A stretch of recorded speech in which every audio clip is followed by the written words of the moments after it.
Welcome to Dodgers Dogs. As part of the Dodgers Daily Network, my apologies for coming on late. I was a little bit ambitious with my 5:15 timeline there on the Pacific West Coast. I was putting my show notes together. Oklahoma State has fired its head coach in football this past week, Mike Gundy, who has been with Oklahoma State for 21 years. And then today they fired their defensive coordinator. And plus I was at the Oklahoma State baseball scrimmage, got home, put all my notes together, and I really thought I could get on by 7:15. That was wrong, and by the time I realized I wasn't going to, then at that point it was like, at that point then it was like I didn't have really time even to it was 7:15 or 5:15 Pacific by that time, and I did realize, like, what's the point? I'll just figure this out and then go on whenever I can. So those of you who have hung on, we already have a great crowd. Thank you so much for joining. Hey, get on your social media. Let everybody know we are live on Dodgers Dogs, and we want to have a great conversation about Dodgers baseball after, a spring training type weekend. I mean, Landon Knack threw today, and we saw basically on Friday an audition game with several guys like Roki Sasaki and then Will Klein, and then he gets option for Andrew Heaney, who threw today and did not look good. We'll get into that conversation. And what you did today was, hey, stay away from anybody that you're going to use in the playoffs day. So that's kind of the way things have gone, and the Dodgers have everything set up. So Chuck Huddleston, thank you so much for joining. What I'm actually going to do is I'm going to open up a Google Meets meeting, and what I want you to do, since I do not have a co-host tonight, you guys know that I like to have company on these shows if I can type properly. There we go. It's amazing how when you get off one key, how everything looks completely foreign. So here is the new meeting right now, and what I want you to do is I want you to log in. It'll be audio only tonight, so there will need to be no video if you come onto the show. I just put the link to the chat to the show in the chat. Click that link, come on the show. It'll be audio only, so no intimidating video. You don't have, hey, I can put video on if you want, just let me know that. But we'll throw the audio up there, and away we'll go. So come join the show. There is a link. We have an absolutely awesome show, fun show to talk about tonight. So first and foremost, let's dive into that big news. We have been telling you, Coach Barakoff actually is the one that tipped me onto this about a week ago. If you go back to our shows, about the last three shows, we haven't point blank come out and said this was going to happen. We have mentioned to you that it was a good possibility that the Dodgers leave off Clayton Kershaw off of at least the first round of the playoffs. We thought that was going to happen. I wasn't confident enough. Hey, I'm not going to say anything other than we hinted to. We said it was a good possibility. That's what we said. I didn't come out and say it was going to happen because we didn't know it actually was going to happen. Guys and gals, this is the right move, okay? This is 100% the right move. And then also, it's just another testament to Clayton Kershaw, just how awesome of a Dodger he is. So not only does Kershaw have zero problems with being left off the roster, he goes 5 1/3 innings today, knowing he's going to give way to Landon Knack, knowing that his dude, let's think about this, okay? Clayton Kershaw is a first ballot Hall of Famer if he's not hell. I mean, come on. If somebody does not vote for Clayton Kershaw the first time around, which some of those writers won't because they just have this hard, fast deal to where they just won't vote for a guy for the first time, which anybody who has a hard, fast rule like that needs their ass kicked out of voting, period, in a discussion. Every vote that you make on something like that should be whether or not you think that person is worthy and not because you have some dumbass rule that you decided to make up for yourself. So let's think about this for a second, okay? Clayton Kershaw, first ballot Hall of Famer, okay? And has had a really, really, really good year this year, okay? No problem not being left off the playoff roster. No problem being the guinea pig for the last regular season of the game to just kind of make sure that everybody else can be available. Think about the humility in that. Think about the lack of ego in that. Think about the leadership in that. Think about the ultimate sacrifice. You know, there's cliches all over the game. You got to play for the front of the shirt instead of the back of the shirt and all these kinds of neat things that you actually make T-shirts out of, right? I don't like to make T-shirts. I don't like to give out cliches. I like to see all that in action.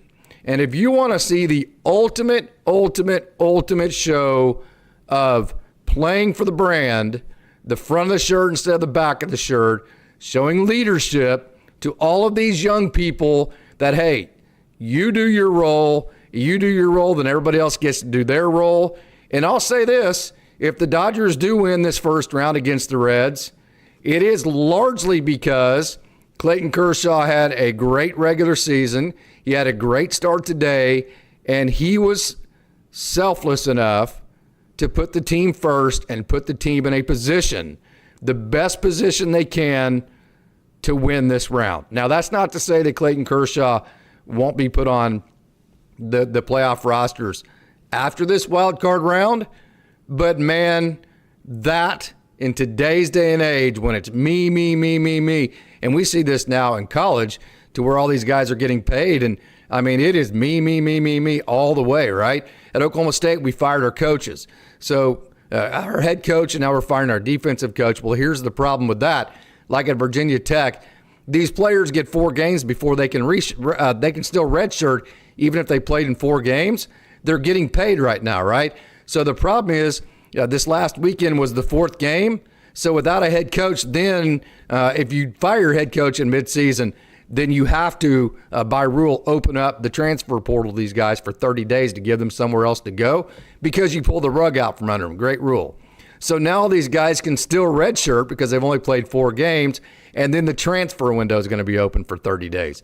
So I say that to say the guys that are at Oklahoma State playing for the brand, they will stay. The guys that aren't, they won't. We're going to find that out. And just to say that Clayton Kershaw is the ultimate team guy would be an understatement. And, hey, we got Bruce on the line here. I am going to go ahead and bring in Bruce's audio. So give me just a second here, Bruce. I do not have capabilities bringing in the video tonight. So, hey, Bruce, how are you, man? What's going on with you, brother? What do you got to say tonight? Well, hey, I'm just happy that this team's on a roll. They're playing. Kershaw did a great job. So I'm happy. I think this team can get it together and just go game by game, not worry about Phillies or whoever we're going to play next. If we do that, I'm proud that they finally are getting it together. Guys are starting to pitch well. That I seen yesterday. I think it's a great decision to put Kershaw and Glasnow and Sheehan in the bullpen because we know that we can count on those guys. We know what they've done, and they're proven. And I just think that we're going to go on a ride. It might be a tough one, Casey, but it's what it is. We don't always finish first. We don't always finish second in the playoffs. I've always said, let's just keep going, keep playing, to keep our bodies going. And we got fresh guys. I believe that can get through the Reds. So, yeah. I'm so happy. I'm really happy. Do you feel like this team is peaking, or you just kind of feel like this team is just starting to not play bad? Where are you at on that? Yeah, I think they're starting to peak now. Kike Hernandez, he's literally just been kind of on fire, man. The last, through the weekend. That's a guy that we need. We signed him for what? October. I want him to hit. I want him to do good in the regular season, but I think that this guy is gonna get back to the Kiki that he is. We're gonna have him, and I think he's gonna be one of the players. We need everybody, but I think Kike is ready. I think the Dodgers are ready, and I think we can do this. Yeah, 100%. Super excited. So, what are you most excited about? What are you most nervous about, Bruce? The pen still. Obviously the pen still. But adding a couple of our starters, I don't know because I never played baseball. All right, I umpired baseball for a while. I don't know what it's like as a coach if a starter says, okay, Coach Casey says that Kershaw has to go to the pen, Glasnow has to go to the pen. I don't know how that is. Glasnow said you just get up, you pitch, and you get yourself out there for however long and you pitch. I don't know. I don't know what it's like. I can't say, hey, why are we putting starters in? Well, we've done this before with Kershaw. We did this with what's his name? When we had Matt Scherzer, when he came out of in the bottom of the ninth against the Giants.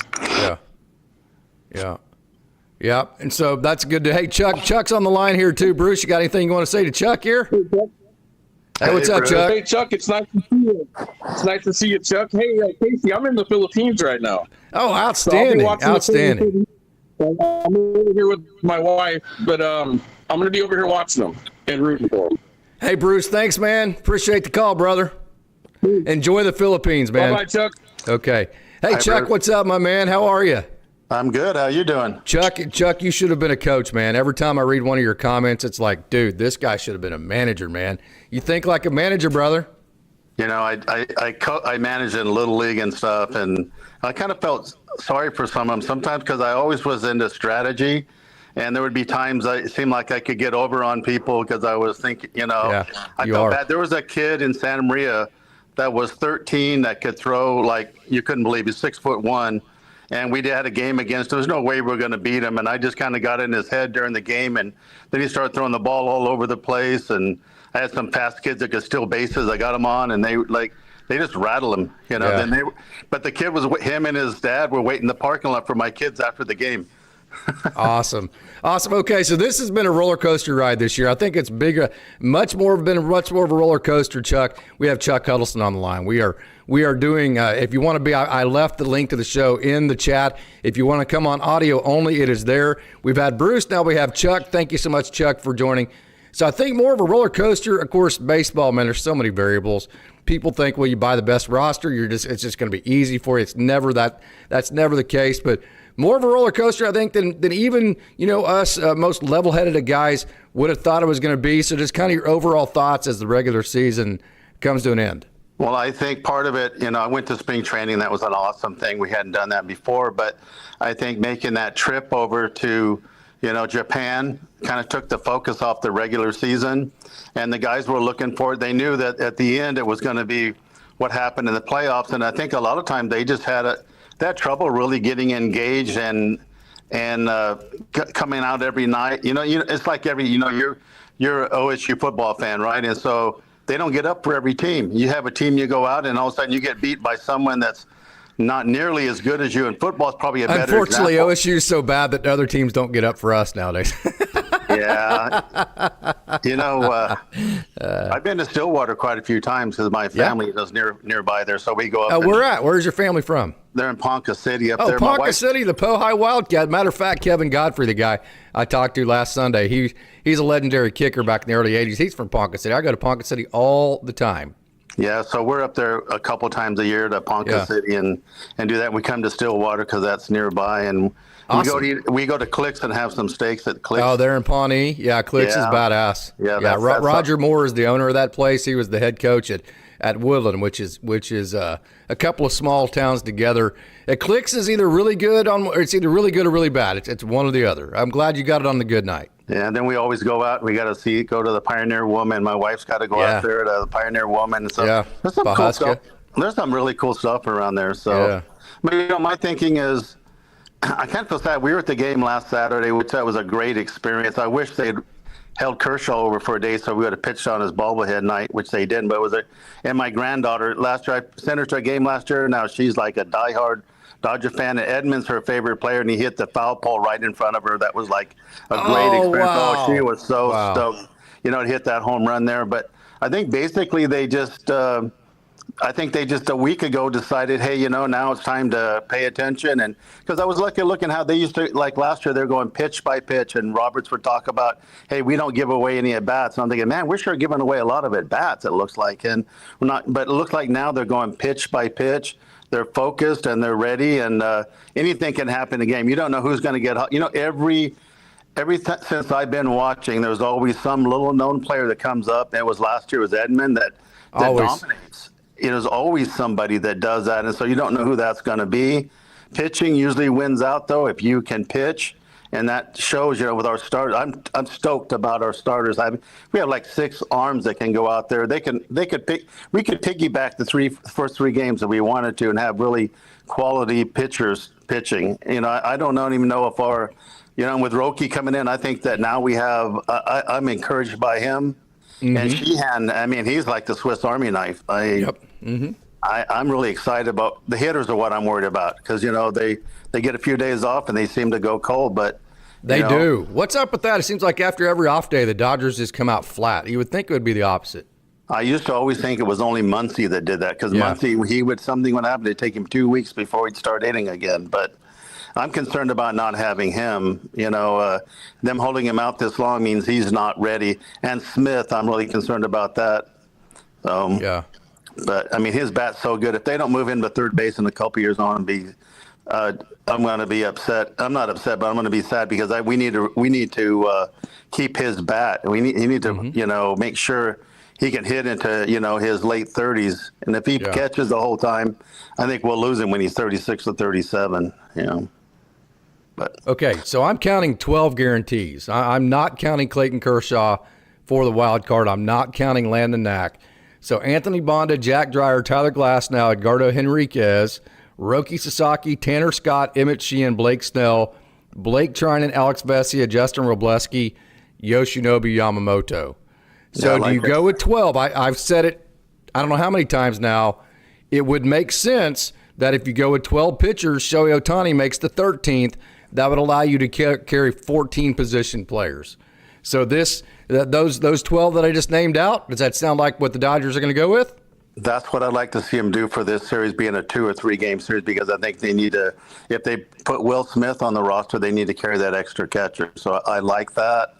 I think that's the way to go. And I'm a little bit, if they have to and they run out of pitching, if they had to get one batter, I wouldn't have a problem with trying to come in and get one batter. He's finding the strike zone now, and he's done it a few times in a row because he was just missing the strike zone. Yeah, people were criticizing that one pitch he hung it, but it was a slider, but he got ahead to count 0-2.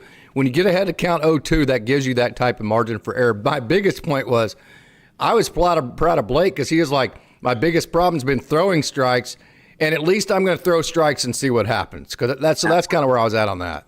The people other than like you and the people like you and that pay attention like me don't understand pitch counts. And we understand pitch counts about why they're so important.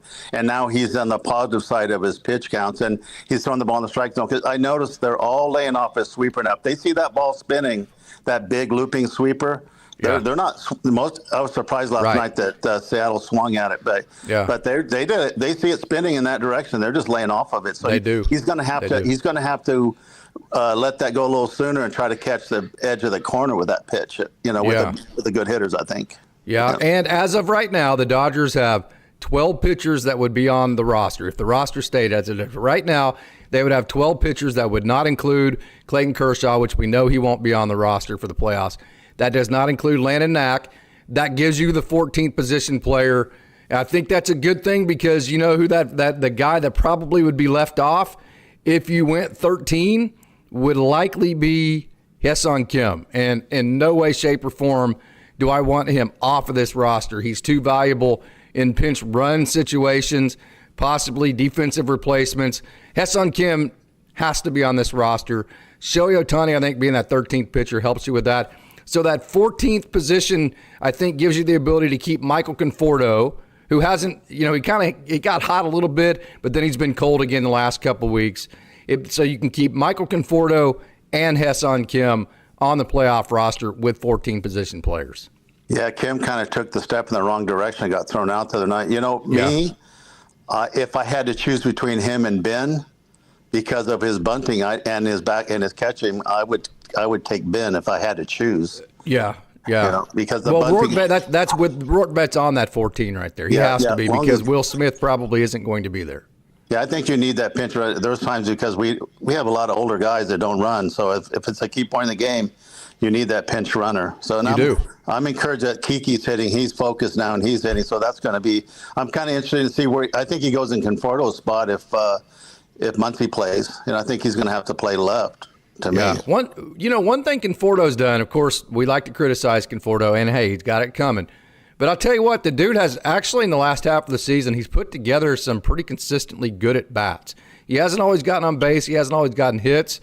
But typically speaking, he's going to swing at the right pitches and give you a professional at bat. Would you agree with that, or am I being too positive with him? No, he's a team player. I was all for I told my granddaughter last night, I'm surprised he's still on the team. But about the end of August, I thought now he's got to stay on the team. He's starting to hit. I see him doing some things that's helping the team. And so I wasn't for it. I was for it, replacing him with someone through the trade deadline. But after that and saw how he's been playing the last 6 weeks, I mean, he's not killing it, but I think he adds to the team. He doesn't take away from the team now.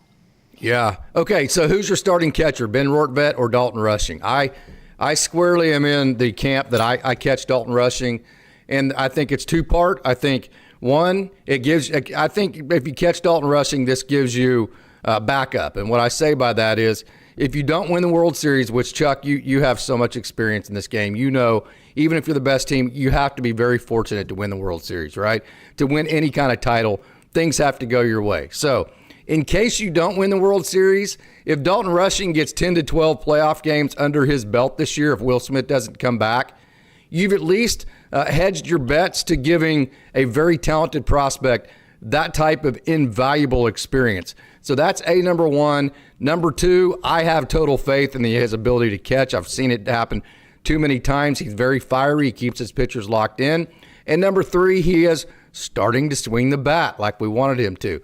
I would be in favor of using Dalton Rushing as a starter, maybe Ben Rortvedt, a matchup type guy that you give a game to here or there. What say you about that? A week ago is Rortvedt, but if Will was starting, it might still be him if there's only two, because Will would be getting mostly at bats. But I'm really encouraged. I see something different in Dalton at the plate now. I was watching today. I mean, he was on that pitch he pulled foul last night that if he hadn't been on it so quick, he probably had a double or a homer last night. That one he pulled down the line and that one at bat. But earlier in the season, he was always 0-2 or 1-2, 0-2, 1-2. Now I see the pitch counts are getting more in his favor. And even when he's 0-2, instead of giving up the at-bat, he's still making contact. And even when he pulls that ball to second base, he's not striking out like he was. So I'm encouraged. I'm in on him now starting, but I'm not going to be upset if Doc starts either one of them because I think they both had. But Ben's not been hitting as well this last week, and Dalton is hitting, so I think I would go with Dalton. I agree with you. Okay, so where are we at on Max Muncy here? I mean, Kike Hernandez is hitting the ball well. Where are we at with Max? If Max says he can play, I play him because he makes the lineup longer, and Kike stays in the lineup, and then the lineup's even one batter longer. Then where does Kike play then? Left field. I think they're going to have to mix and match with Conforto and move him around a little bit. I don't know how Edmonds. So who does he? No Tommy Edman? Well, Edman plays second. Okay, right. So no Miguel Rojas. Well, now you put me in a corner there. Yeah, Miguel's really. I have to rethink that because Miguel's been playing so good. I think maybe. Okay. Well, I don't know. I don't know. That's a good problem to have, isn't it? Yeah, just it's hard to keep Muncy out of the lineup because I think they pitch him different than anyone else. And maybe you may do the left-righty matchup or something. No, I think Rojas has to play. You know what? Beginning of the year, I told my granddaughter, I said, listen, I think Rojas, this is his last year. I think they need to bring Freeland up and let him kind of work into it and kind of work him out because he's going to be a manager someplace someday. Yeah, no doubt. But he's made a believer out of me. He's been the glue for the team this last 2 months, the real glue. I mean, he's kept them all going. I tell you can't overstate how valuable he is to this team. I agree. Within the clubhouse. He did that last year. He got off to a slow start this year. But, even last year when he was going really well, he had to take over whenever he had all the injuries at shortstop. And we were like, he can't be the everyday shortstop because he just won't. First of all, the matchup's part of it. And then he's old enough to where playing every day will affect him and he won't be as effective as he starts playing every day. But we're to the point of the season now where Miguel Rojas can play every day, You're going to have plenty of time off with the TV part of the playoffs. If you want to just say Miguel Rojas is our everyday second baseman, there is enough time off. You can give him every single inning at second base, and it will not affect him in any kind of negative way. You're to that point in the season, I think. I agree with you. I think he is until he shows me he's not. Yes, that's a great way to put it, Chuck. Great way to put it, 100%. So where do we play Andy Pages? Oh, I tell you, he's got to play. I mean, I guess he's if Edmund plays center, then he's in left. But Andy plays no matter what. He's so valuable. He's that sneaky one. They got these pitchers are pitching and they're going, oh boy, okay, I made it through these hard spots in the lineup. I'm up to Pajas. He hasn't hit in a while, and boom, 2-run home run, a double, something. He's like that little. He's the one in the lineup that they're not accounting for. I think that they should be. He should have been on the All-Star team, but yeah, and that it's a weird deal. It's almost like he's not fazed by it. It's like, he's like, some of it, it's kind of a weird thing. It seems like where other people come up in a pressure situation, he's not fazed by it. I mean this in a very loving way, and I don't mean it the way it sounds. Trust me. He's just dumb enough not to even know there's pressure on him, if that makes any sense. And what I don't mean that he's actually dumb. That's not what that sounds worse than that. What that means is he just doesn't even pay attention. Matter of fact, if there's any part of the environment around him, that actually just makes him like, he's the type that, hey, on June 22nd, he's liable to make a stupid base running error, throw the ball to the wrong base because he's not locked in, right? But whenever you get the bigger moment for Andy Pages, I think Kike Hernandez is the same way. That bigger moment actually is better for him because there is no drifting. I think that focuses Andy Pages. And so that's kind of the way you put it, is those bigger moments. He's just dumb enough to not even know that he's supposed to be nervous. And again, don't take that literally. I just mean that he loves that pressure and that he's just oblivious to it around him. So I trust him from that perspective. Yeah, I was going to try to put it that way. Wasn't sure if I could put it as well as you did. It's kind of a thing. If you told him, said, hey, how about this pressure? He might say, well, let me tell you a little bit about Cuba if you want to talk about pressure. Yeah. Oh, good point. That's a great point. Hey, we have Austin Brubaker on the line, Chuck. All right. I appreciate you calling in. We're going to talk to Austin for a bit. So thank you so much, Chuck. Oh, you're welcome. Awesome job as always. Hey, next time we come on, come check in with us, brother. All right. Take care. Thank you, man. See ya. All right, bye. Chuck. All right, man. Austin Brubaker is in the house. Hold on. Let me go ahead and he has his own scene. Let me actually switch you into Austin's scene here. And let's actually. Okay, we lost audio just for a second, but now let me get Brubaker up on the screen. There we go. Austin Brubaker, great to see your face, brother. What's going on? Oh, let me start your audio. What's going on, brother? Casey, it's so good to be able to. I almost didn't join on the show because Chuck was doing an absolutely incredible job. Chuck's a rock star, isn't he? Oh, he's absolutely amazing. And then Bruce earlier being able to just communicate back and forth with the state of the Dodgers. I was tuning in. It's a rare Sunday where, because I'm at church all day on Sunday, it's the rare Sunday where I don't have my late night thing, the late night worship practice that I have. So I was tuning in a little bit because I hadn't seen your face in a little while. So I was trying to figure out, okay, Dodgers and Reds are going to the postseason. I got to tune in. You kept saying, are we doing a show? I was like, dude, they just fired Mike Gundy. Oh, yeah. Hey, we're doing a show. Dude, they just fired our defensive coordinator. It's like, sorry. Oh, I know. Yeah, with the Oklahoma. So Dodgers, Casey and I have been talking back and forth for quite a bit. And there's a lot of stuff going on behind the scenes and stuff, but especially with Oklahoma State. Like, I was ready to do a show. I think it was on Thursday and Saturday. And then all of a sudden, everything broke down with Oklahoma State in the football. So we have not had a chance to be able to do a show. It's what you call a shit show in Stillwater right now. It is a complete shit show. I'm sure that's what you call it, yeah. But it is not that way for the Los Angeles Dodgers, who are back in the postseason playing. Now we know the opponent. It's the Cincinnati Reds. I could not be more excited for this upcoming series, which starts on Tuesday. Tuesday is the return of postseason baseball. This is everything that the Dodgers have been building up and playing for. Let's go. It starts now, and you get to go up against Hunter Green and the Cincinnati Reds, starting off Game 1 of a postseason series. Couldn't be more excited about it. So how good are the Reds? What kind of threat do they pose to the Dodgers? I know they don't hit the ball very well.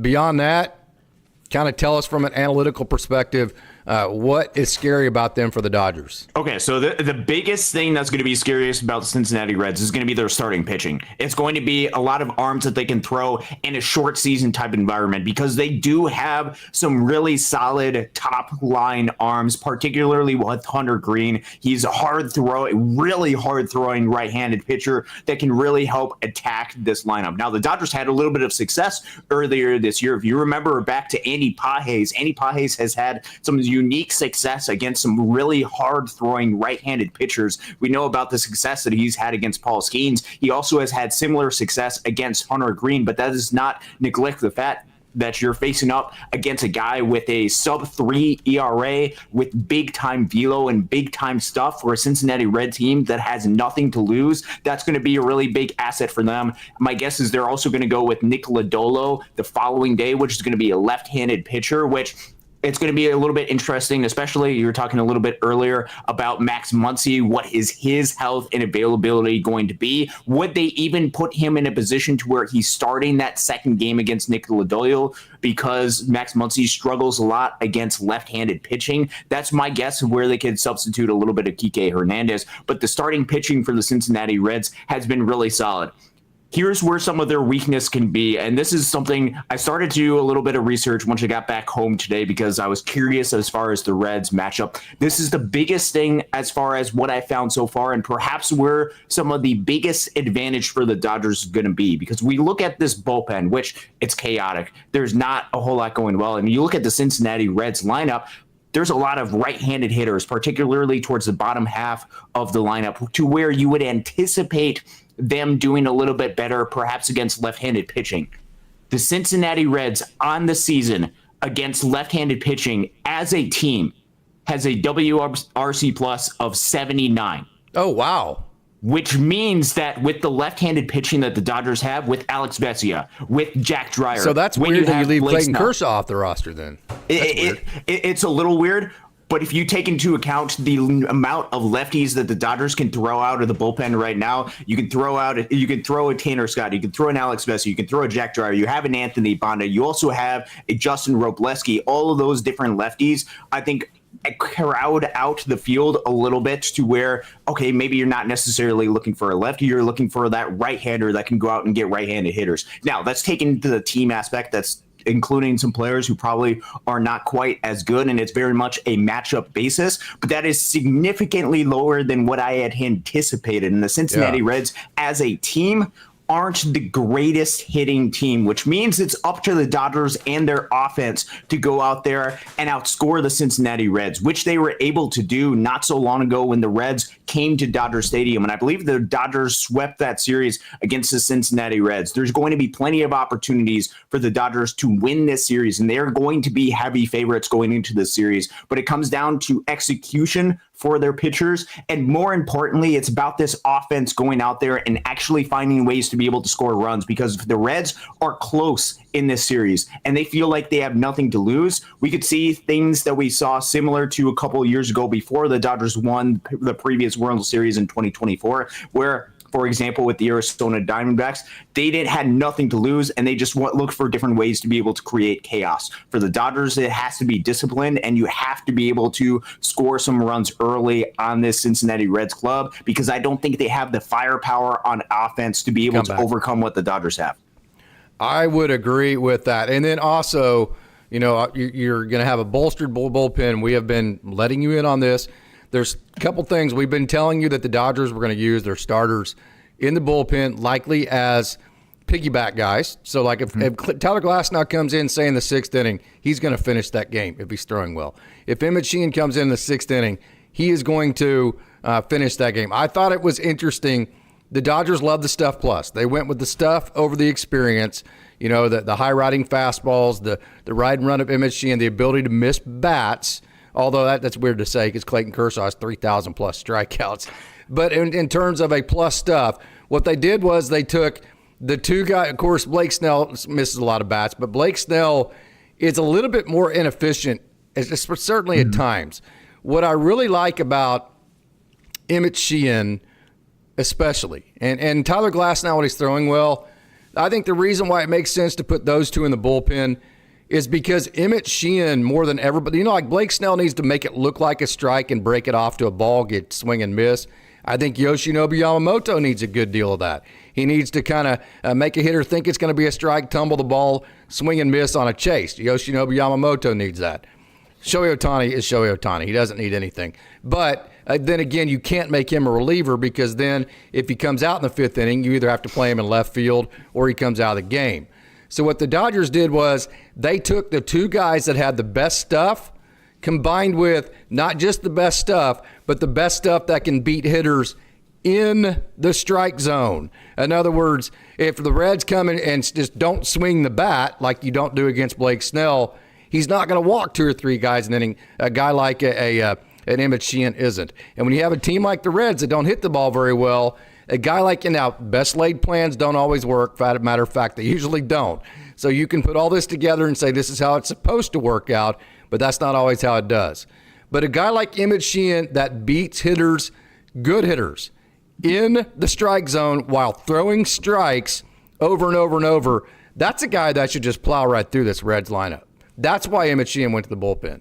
Yeah, that's exactly right. And especially with a lot of different right-handed hitters that can go up and match against with the swing miss stuff that Emmett Sheehan has, I think he's going to be an absolute asset, not just for the Cincinnati Reds series, but hopefully for additional series down the line that the Dodgers are going to go up against. And I think it really, I was surprised, I think, kind of similar to a lot of people, at least initially when the Dodgers kind of announced that Tyler Glasnow is kind of going to be part of that rotation with the bullpen. But especially for this wild card series, it is all hands on deck. You have 3 games, really 2 games that you have to play with to go out and try to win those games to get to the next round. It is you must win these games. And so you have to throw the guys that you feel the most confident in and the ones that you feel best about. And with the way that the schedule is structured, the schedule structure actually gives the Dodgers an opportunity to not really miss out on a whole lot, especially if they start Clayton Kershaw game 1 of the NLDS, if that is something that they move on and it takes 3 games for before this series. Because you can throw every bullet and not worry about anything because you have the insurance of Clayton Kershaw starting game 1. Brubaker. Yes. Great point, dude. And this is so important. Not saying that's plan A. But if you have to empty all of your bullets, the plan would probably be for somebody like Shohei Ohtani. Yeah. You win 2 games, but and then you you have to empty Ohtani your entire available. holster. The backup plan, the worst case scenario for the Dodgers, if they just as long as they win the wild card, worst case scenario is Clayton Kershaw starts game 1. Wow, great point, Austin. Here's how the schedule maps out for those who aren't familiar. Tuesday through Thursday is the wild card round. Let's assume that the Dodgers take all 3 games to win the series in Cincinnati. Game 1 of the National League Division Series is on Saturday. That would be Clayton Kershaw would be lined up perfectly for that. Yeah. He started today. He'd be perfectly from that. But here's the biggest thing. The next day is an off day. It is just the American League that is going on the Sunday, which means the next game after that is going to be the Monday, which means that Blake Snell, he starts game 1. If he starts game 1, then he can go ahead and start game 2 of the National League Division Series. And then you have Tyler Glasnow available, who you probably feel a lot more comfortable with coming out of the bullpen than a lot of the guys out of the bullpen anyway. And he's as electric as he can be. You're not missing out on anything, even if the worst case scenario happens. And you're throwing some of your best guys that you possibly can have available. Looking at it now, and especially with the Dodgers need to have right-handed relievers come out of the bullpen that you feel somewhat comfortable with, and especially with a lot of righties from the Cincinnati Reds lineup, this matches up perfectly with what you have to where now you can either have, if you win the 2 games, you can potentially have a Shohei Ohtani, Clayton Kershaw, piggyback-ish type role if you wanted to do that, or go ahead and throw Shohei or Clayton Kershaw, or figure out exactly what you want to do for the National League Division Series. But in the worst-case scenario, you still have Clayton Kershaw going to game 1, a professional pitcher that is going to be pitching in Philadelphia, hostile environment. who could control his emotions better than Clayton Kershaw during that type of environment. And then you would have Blake Snell ready to go for game 2. Schedule-wise, it lines up perfectly with what the Dodgers need to have happen. And I think this is the best way to be able to maximize the roster with as much talent as it has, while making sure you do everything that you can, because you cannot assume that you're getting to Philadelphia. You have to make sure that you beat the Cincinnati Reds. So it sounds to me like they made the decision on their top 5 pitchers. They're, the 5-star based on, hey, these have been our best pitchers. So that was a decision based on what the Dodgers have done. And then it sounds like to me from who are the actual bullpen arms that have been bullpen arms this year. Sounds to me like the guys that will be used are Jack Dreyer, Justin Robleski, and Alex Vesia. And the reason for that is that's based on the Reds.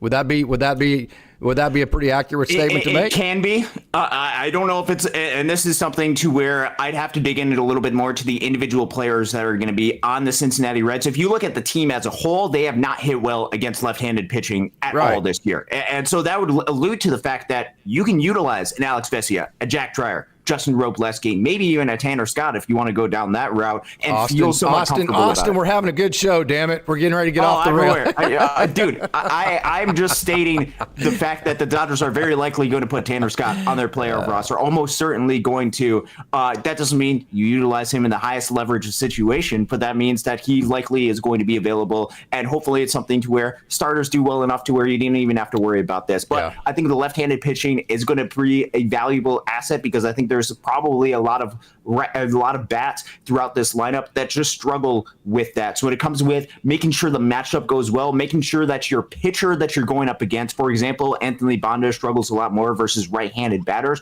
not putting him necessarily in a situation to where, okay, maybe it's combative a little bit, but especially with guys like Jack Dreyer who do well versus both of them, Justin Robleski who doesn't do bad versus either of them, putting them in those type of situations I think is going to be really important. And then mixing in some of the other arms that you have, especially with an Emmett Sheehan, utilizing him as the absolute weapon that he is, I think is going to be so important for this team. There's going to be a lot of mixing and matching because it's playoff baseball, and you do everything that you can to get even the smallest of margin, because that smallest of margin can make the biggest difference. We saw that last year where the Yankees did not pay attention to the smallest of details, and the Dodgers were able to take advantage, and that's the reason why they're World Series champions.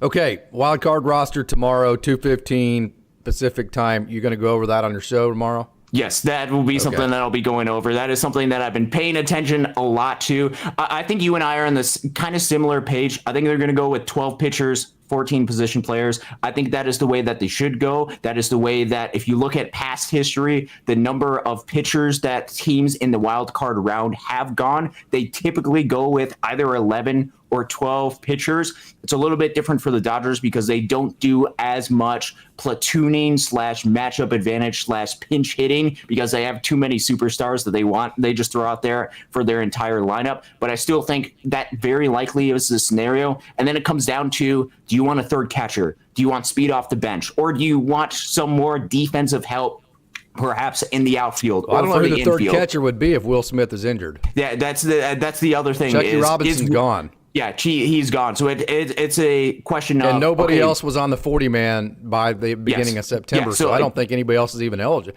I think maybe, that would be only if you think there's even the smallest chance that Will Smith could be available to play, and if you wanted to keep him on the roster. He would be the only option to have that third catcher besides Ben Rortvedt and Dalton Rushing. So that would be do you want Will Smith on your roster just in case, which I don't know what the likelihood of that actually is. I mean, your third catcher is at that point is either Alex Call or Kike Hernandez. Yeah. So, so it would be you would have either two catchers. So then it becomes a question of, do you want a Ha-Seong Kim, or do you want somebody perhaps that's down at the minor leagues, but because leaving Ha-Seong Kim off of the postseason roster is out. Ha-Seong Kim on the roster. If he's not on the roster, I'm going to be pissed.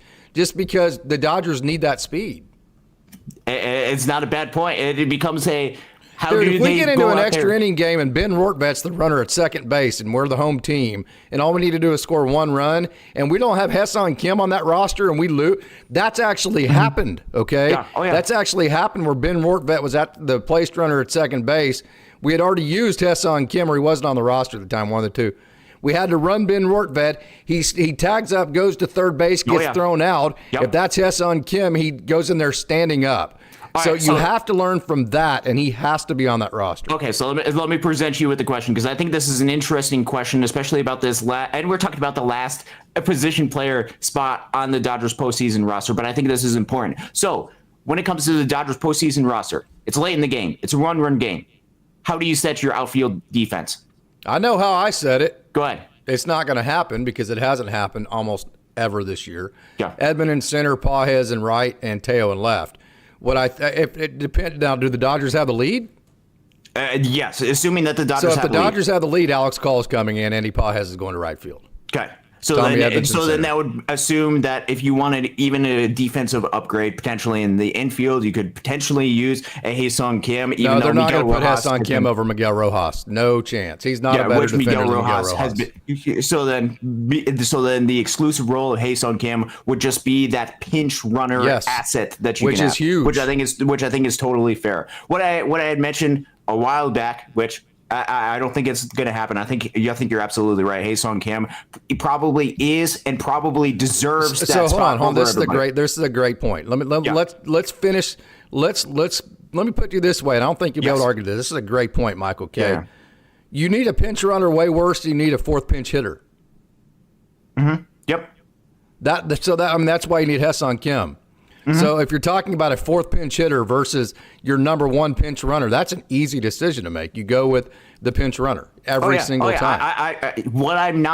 I'm not necessarily arguing a lot of that stuff. What my argument is, and I think this is in a little bit of a discussion, probably is not happening because I think they're going to lean a little bit more towards a Ha-Seong Kim. But when you're talking about outfield defense, especially late in the game, one of the things that it concerns me is having Teoscar Hernandez out there. And I think that's something that definitely concerns the Los Angeles Dodgers, which I don't think is necessarily going to be the case for the Dodgers because I think they have a plan to do it because they can have Tommy Edman, who we're assuming I think everything should be all right with him and his ankles in center field. They could also have an Alex Call, and then they have an Andy Pages out there. One of the things that I had mentioned a couple of weeks ago as far as a very dark horse, but I don't think an absolute crazy thing, especially if there's concern about Tommy Edman, and if you still want some of that speed, and if you want some pretty solid defense out there. One of the things probably not going to happen, but a possibility of what could happen, the dark horse. What about Justin Dean as far as defensive replacement on there?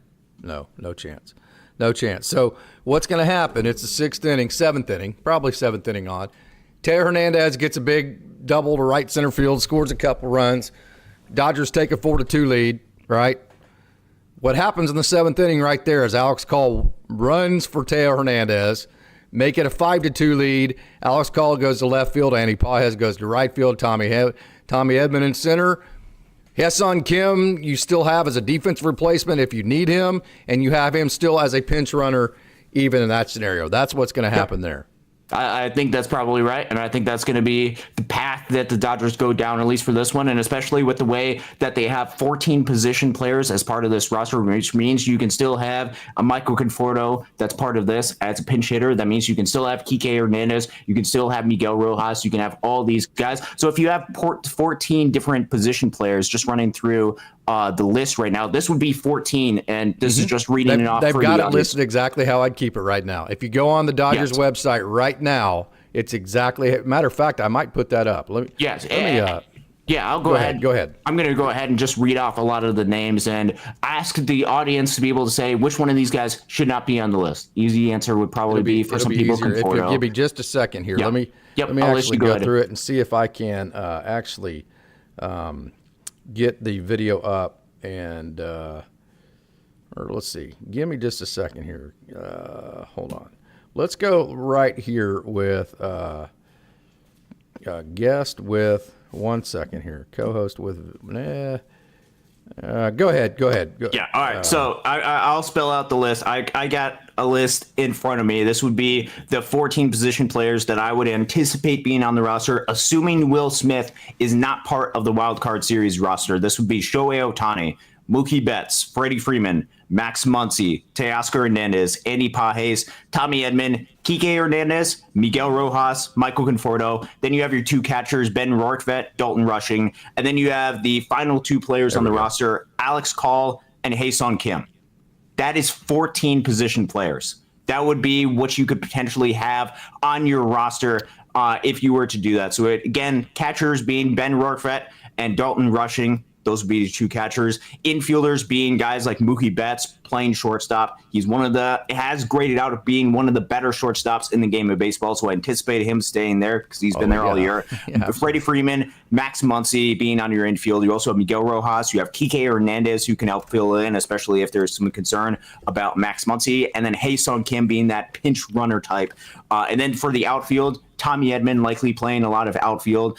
Andy Pages, Teoscar Hernandez, you have Michael Conforto, and Alex Call as well. That gets you to 14 position players, which is what typically happens during the wild card round. If the Dodgers are able to move on to the division series, that's when they're going to have some serious conversations as far as, okay, do we have a Michael Conforto versus an Alex Call versus a Hae-Sung Kim? Do we need that guy or do we need Clayton Kershaw? That's going to be the question. Do you want Michael Conforto or do you want Clayton Kershaw if you get past the Reds? And my guess is the Dodgers, because of what they did last year. Last year they had during the division series 13 pitchers and 13 position players. I'm saying. They're going to wiggle it down and eliminate one of these guys. So Kershaw is getting put on if you make it past the Reds. Kershaw is getting put back onto the playoff roster for the NLDS. That means either Michael Conforto or Hae-Sung Kim is gone. Mm-hmm. In that scenario, I'm going to be pissed if it's not Hae-Sung Kim over Michael Conforto because I would rather have the pinch runner instead of the pinch hitter. Now, hey, if the Dodgers make whatever decision they make, we're going to roll with it. When I say I'm going to be pissed, I'm really not going to be pissed, but I'm just saying that would be my preference if that makes sense. So let's count this, okay? So Shohei Ohtani, 1, 2, 3. There's 3. 4, 5, 6, 7, 8, 9, 10, 11, 12, 13, 14. There they are right there. Yep. Which leaves you, if you take off Clayton Kershaw right here and Landon Knack right there, which they'll get left off, there is 12 pitchers right here. 1 2-way player in Shohei Ohtani, which gives you your 13th pitcher. This is, if you just go to this right here, this is the roster that it should look like for minus Clayton Kershaw and Landon Knack for the first round of the playoffs.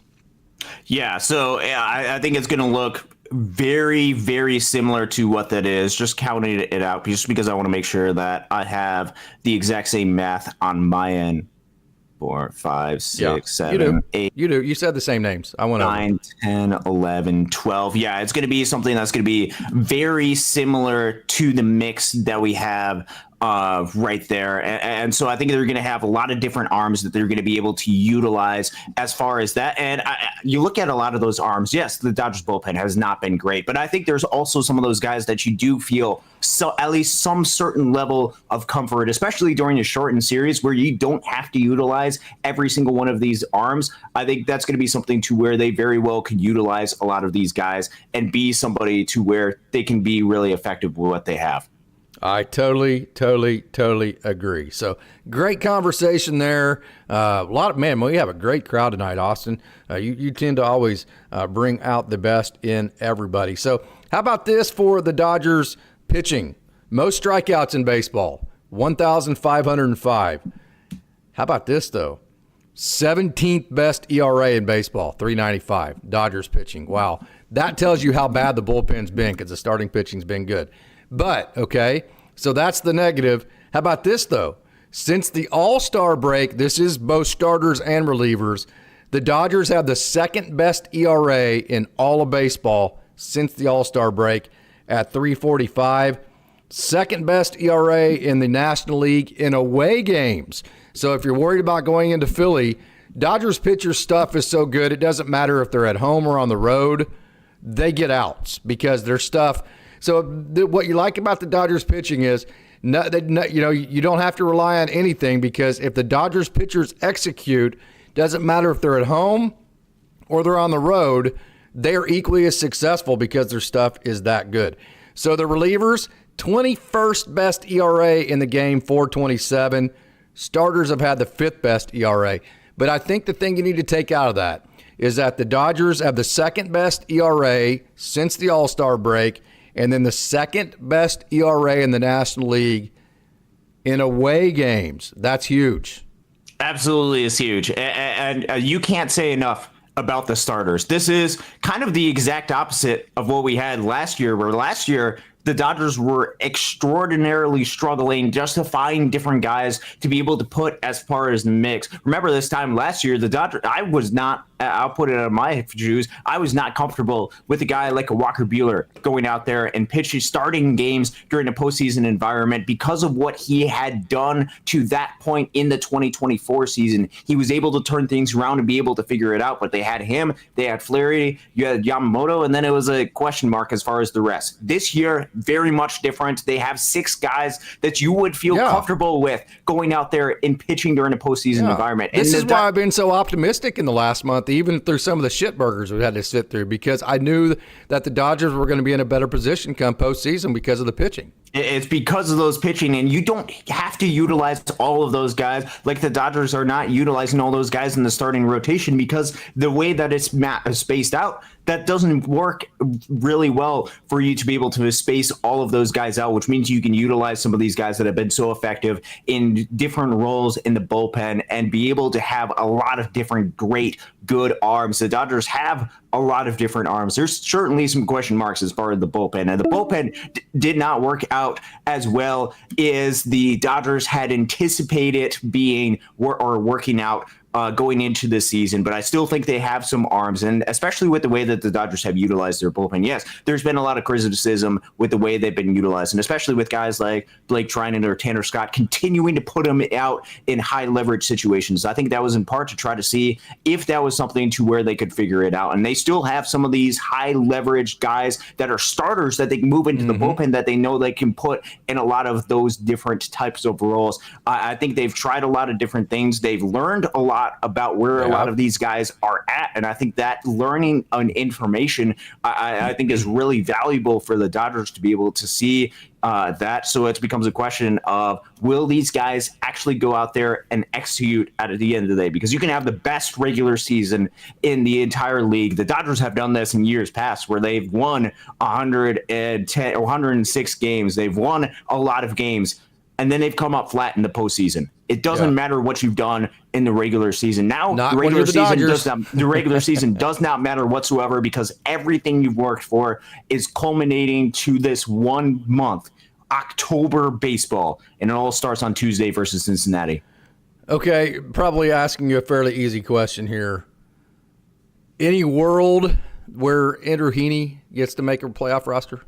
I don't see it. And I think it mainly has to do, well, a couple of different things. One, you look at the track record of what Andrew Heaney has done this season. It's not great. It's a 5-something ERA with what he did in Pittsburgh. Now, there's a couple of outings that he had, particularly in Oklahoma City, where he had a little bit more success. But it's combined with his past track record, combined with the fact that I don't even know if because he was optioned today for Landon Knack, which means I actually don't think he would technically be eligible the postseason until the National League Championship. Yeah, until the National League Championship Series, because they have, once they're optioned, they have to stay down there for, 15 days, which I think goes past the division series. So I don't think he'd be eligible unless people got injured. But you also added in the fact that the Dodgers also have a lot of lefties coming out of this bullpen. One of the strengths, which wasn't so if he had went out there and strung a 0, would any of that changed?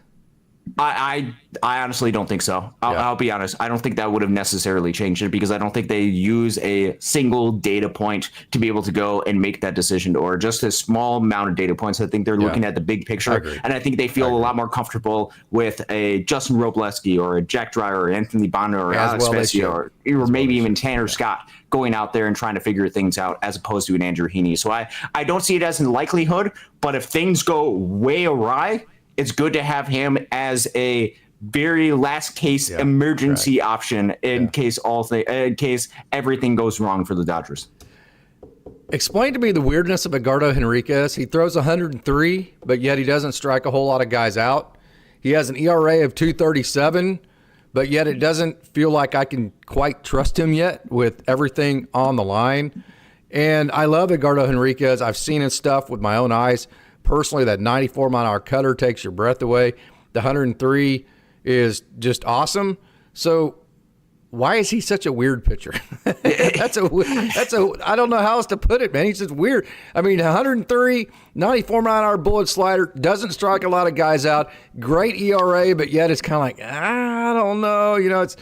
I don't know, man. I have no feel for this. It's the biggest thing with him is he doesn't give the strikeouts, which I don't necessarily know. I'd have to dig into a little bit of the data. I would assume that is because a lot of the pitches are coming in at a lot of the same high velo type. And so a lot of hitters, I'm assuming, are sitting just dead red and doing everything they can to make sure that they can catch up. And especially if you look at his pitch mix this year, according to StatCast, just looking at this right now, 29% sinker, 28% four seam. He's got the cutter at 24%. The slider, which is the only pitch that averages pretty low from what it has, lower than 95 miles per hour. He only throws that about 20% of the time, his slider, which means that 80% of the time with a lot of his pitchers, he's throwing it at 95 miles per hour plus, which means so he needs some more variability and speed. Yeah. Yeah. If you go ahead and sit on the heat, very likely it's going to come at some point with Garder Henriquez, which, especially with major league hitters,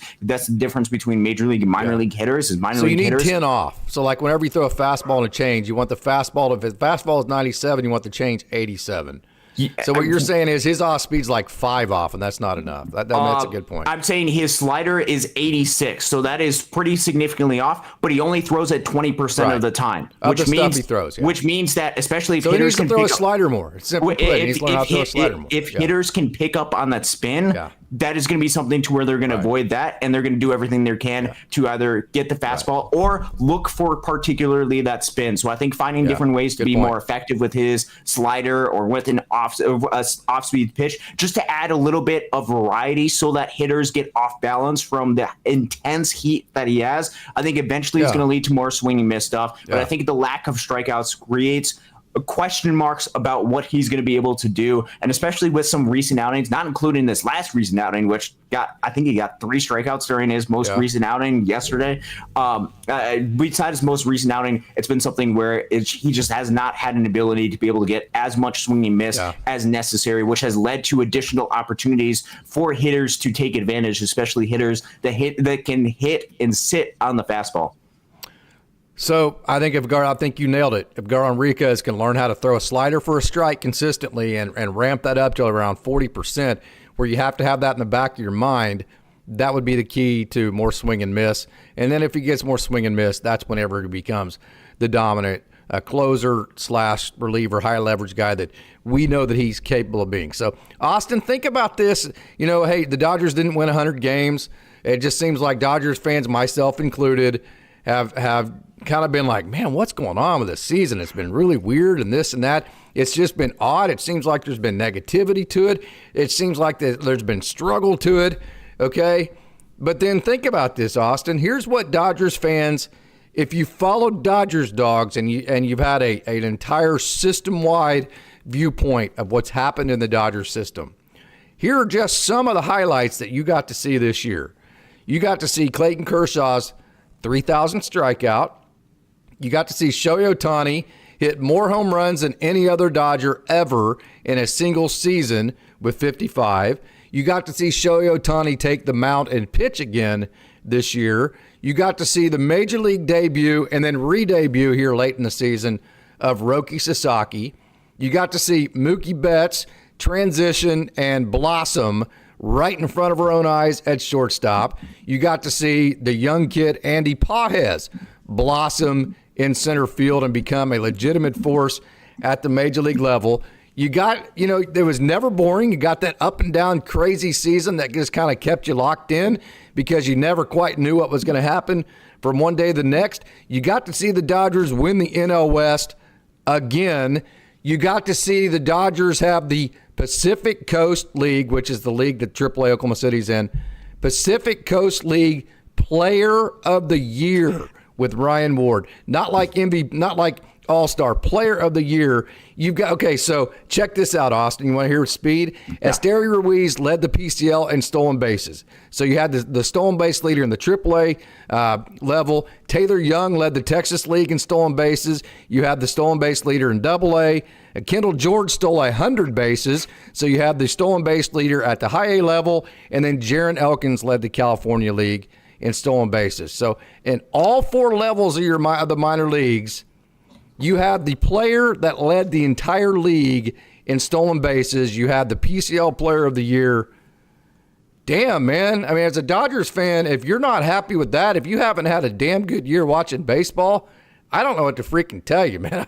It's been pretty awesome to watch. Yeah, we often forget when things are going so well, which if we look at this landscape of the Los Angeles Dodgers and we compare it to the rest of Major League Baseball, the Dodgers have won the National League West 12 of the last 13 years. 12 of the last 13 years. There are teams that have not won a division title 12 times. There are teams that haven't won it 6 times. Half the amount of times that the Dodgers have had over the last 13 years. And you look at the amount of success, the amount of accomplishments, the career that the Dodgers have seen and blossom from a guy like a Clayton Kershaw, culminating in this season, been so spectacular. You're watching that happen while simultaneously you're watching the best player we have ever seen play the game of baseball in Shohei Ohtani go out and do it from both the hitting and pitching side, something we might not ever see again in our lifetimes. You combine that with the fact that there is a lot of star player with the Dodgers. You have some young talent that is coming to the mix. And overall this season, both from the major league side and from the minor league side, which I know was frustrating for me when the Loons got eliminated from the playoffs. But you look at the full season and all the talent that the Dodgers have pulled in, you have to be able to take a step back. And especially right now when there's a brief pause as before the Dodgers go into the playoffs, before we know what happens, which, yes, ultimately that is the goal for the Los Angeles Dodgers. This season, for many Dodgers fans, and probably rightfully so, is going to be viewed as a failure or success depending on what happens in October. But there is a lot of successes, and it is good to be a fan of the Los Angeles Dodgers because of the amount of things that are happening around the organization and around the league. Congratulations to Ryan Ward, as you had mentioned, Pacific Coast League Player of the Year. Congratulations to the Los Angeles Dodgers for winning the National League West, and a huge thank you to the fans of Los Angeles for bringing out 4 million Dodgers fans to Dodger Stadium this year. Dodgers fans are excited. They are thrilled. They are pumped up about this Los Angeles Dodgers team, and they should be. Now, it hasn't always been pretty, but man, if the Dodgers team can have some success during this postseason, every challenge that this team had went through during the regular season is going to be worth it because this Dodgers team is so talented, and that is what it's all about, going out there and trying to find ways to have success during October. Yeah, okay, so I got homework for y'all because I don't know and I can't find the answer, and I don't want to say the wrong thing. So a guy like Will Klein, a guy like Andrew Heaney, who just got sent down, I don't think it's going to matter because I don't think Will Klein or Andrew Heaney, either one's going to be on a postseason roster. And if it's an injury situation, everything gets bypassed anyways, and they can make the roster anyways. But let's just say the Dodgers want to put them on the NL, on the wild card roster. Okay, that's not going to happen. But in case they do, I have no idea if they're actually eligible for it or not because they just recently got optioned back down. So CNAV or Chuck or Tim or Al Minerva or anybody who's in the lobby right now, if you can find that exact rule of, hey, when, at what time is it too late to option it? Do they have to wait their normal 10 days like you have to if you're normally sent down? Or how does that work if you get optioned like the day before the playoffs in terms of your eligibility for the postseason roster? I don't know. I can't find the rule anywhere.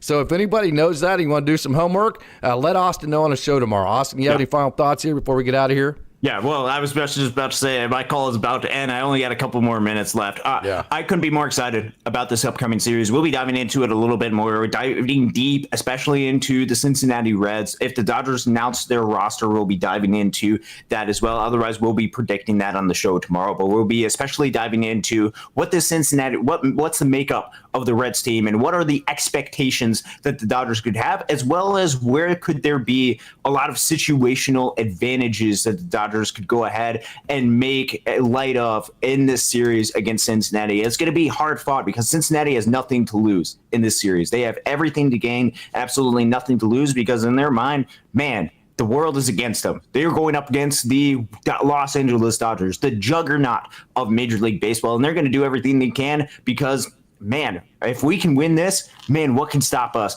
It's up to the Dodgers to put a halt to that. It's up to the Dodgers to play their level of baseball and to play up to their talent level and to make sure that they take advantage of this series against Cincinnati and go ahead, win this, and then set up an absolute war potentially with the Philadelphia Phillies in what should be an absolute classic of a National League Division series. But that will not happen if the Dodgers overlook the Cincinnati Reds. I couldn't be more excited about playoff baseball coming back, doing a lot of extra stuff, doing a lot of stuff as far as research for off-season. Under a minute, Austin. Under a minute. You got about 30 seconds before the call cuts doing a off. lot of prep. I've been actually wrote an article and stuff that should be coming out at some point. So, awesome. Casey, it's an absolute pleasure to be able to talk to you, fans of Dodgers Dawgs. Okay. Thank Rushing you. or Rortvet? I'll go with rushing. Okay, see you, Austin. Absolutely, Austin. Thank you, Austin. That was our call. Our call just absolutely ended right there. We actually had 3 people on the call, so when you do that, you only have a certain amount of time. So what I'm going to do, if you want to hop in, we're going to go for just a couple more minutes. My babies are wanting to see their daddy, and so that always takes precedent. And so if you want to hop in and join the show, you got a couple more minutes. But beyond that, that's pretty much everything that I wanted to cover. So we do actually have clarification. The boys over at Dodger Blue, Jeff Spiegel, Blake Williams, they do such a wonderful job over there. They have a great coverage over at Dodgers Blue. They actually, Blake and Jeff both have tweeted out. Actually, that call just ended. So we're going to go ahead and end it right there. That Will Klein will not be eligible for the postseason roster. So, wow, what a crowd we've had. I don't want to end this because we've had so much fun, but all great things must come to an end. You Dodgers Dogs are the absolute best. I am so humbled by the great support you give this channel each and every day. So until tomorrow, where Austin Brubaker will be talking all about the Wild Card Series playoff roster. That's what tomorrow's show is going to be. Join Austin tomorrow. Thank you again to you wonderful Dodgers Dogs. And as always, it's a great day to be a Dodger.